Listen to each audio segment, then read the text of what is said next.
Hello, we are team number 5, conformed by Luis Raúl, Jocelyn Miroslava, Vicente, Andrea, and Aldo. We are going to talk about the soil contamination in this session.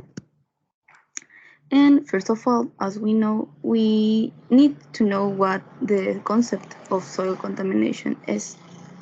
Soil contamination is an alteration of the soil by the presence of chemical substance produced by human. In other words, it is a degradation or destruction of the surface and soil as a result of the direct or indirect action of human beings. With this, we say that most or even all of the contamination that is on the soil is produced by us because of the things that we use, because of the things that we produce, the trash, and all the things we leave in the streets. Soil pollution is devastating to the environment and has consequences for all life forms it affects. Unsustainable agricultural practices reduce soil organic matter and can facilitate the transfer of contaminants into the food chain. Now, what is soil contamination a problem? Why is it a problem? The soil contamination occurs continuously and without control, and it can make the lands that end up becoming sterile. That is to say that we cannot use them to cultivate the growth of plants or other species of vegetables. Because of this, soil contamination in the state of Nuevo León is alarming for some of these municipalities. Beyond the impact of the environmental, soil contamination also has a high economic cost due to the reduction in yields and the quality of crops. Preventing this contamination should be a priority worldwide. The fact that the vast majority of pollutants are the result of human action means that we are directly responsible for making the changes necessary to ensure a safer and less polluting future. Well, in summary, we need to reduce the soil pollution because it not only affects us, it affects all the types of life in Earth, such as animals, such as plants, and also affects in the soil in the agricultural side, because if the soil is not fertile or not good enough, it will not give the vegetables or the plants that we need to live. Hypotheses and solutions. Hello, my name is Andrea and I'm talking about generating energy from the waste. In this process, which energy is a form of electricity, heat or fuel, is generated from the waste we generate.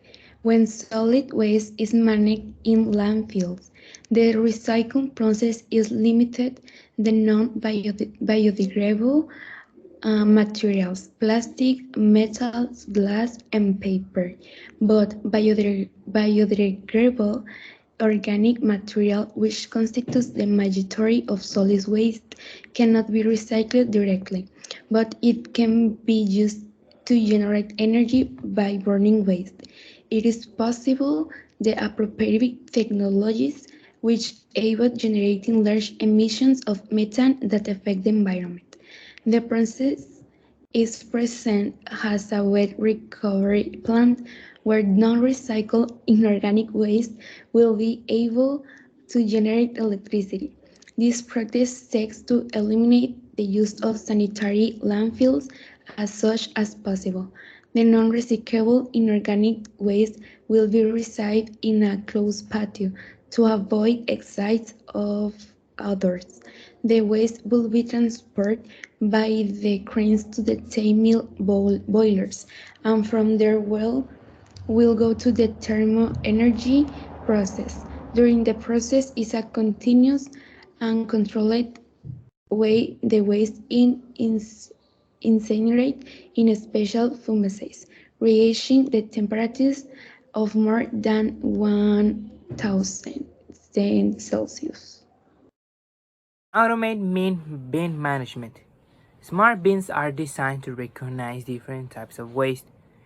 Insurance and data analytics are used globally to bring comfort to users across a variety of industries. Agriculture is not a difference. The automated bin management technology would redefine the way waste is managed. The introduction of this piece of technology will be the revolution of driving kilometers with 1,000 kilograms of waste. This consists of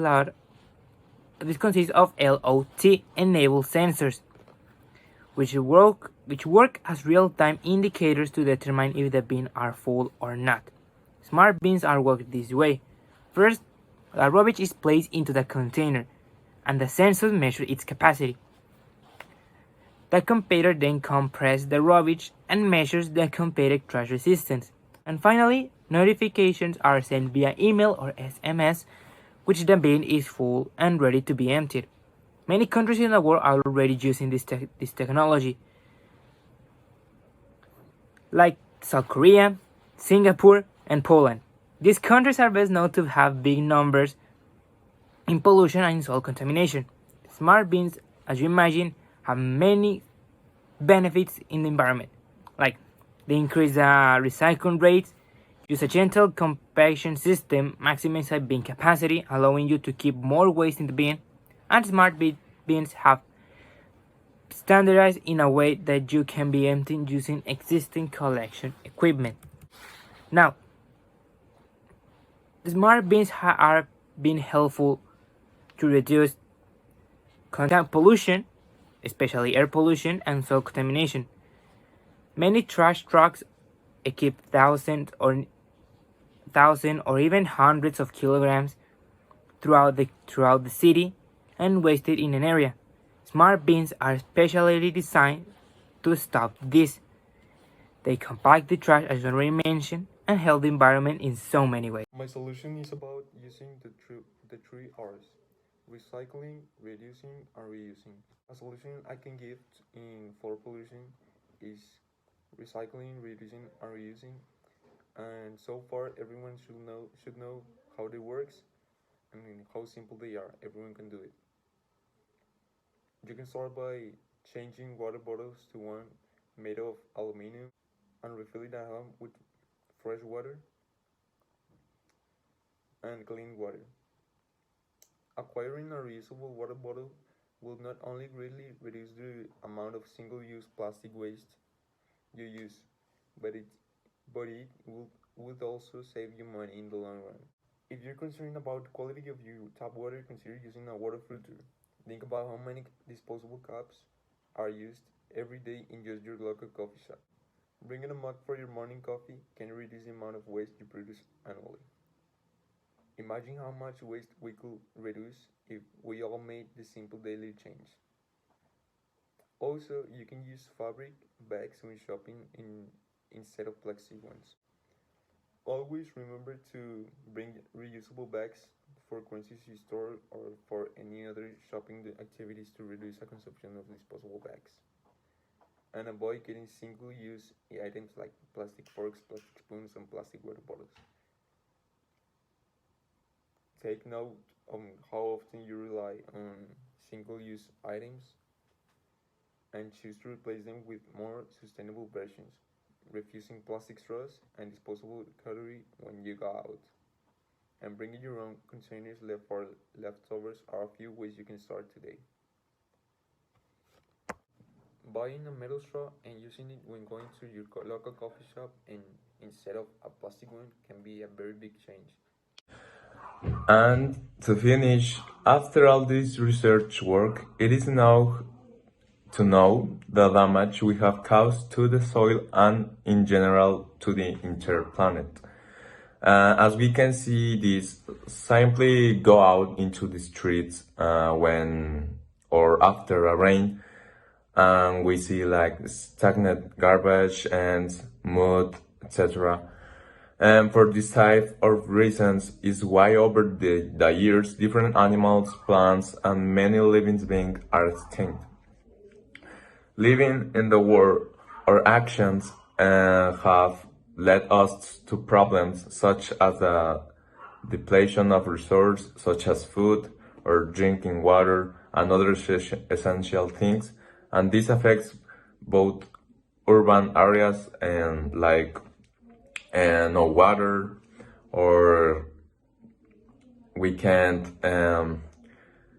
use water to wash our car because the water is scarce. And in the rural areas, this problematic affects with the cows or beeps, this type of animals. And to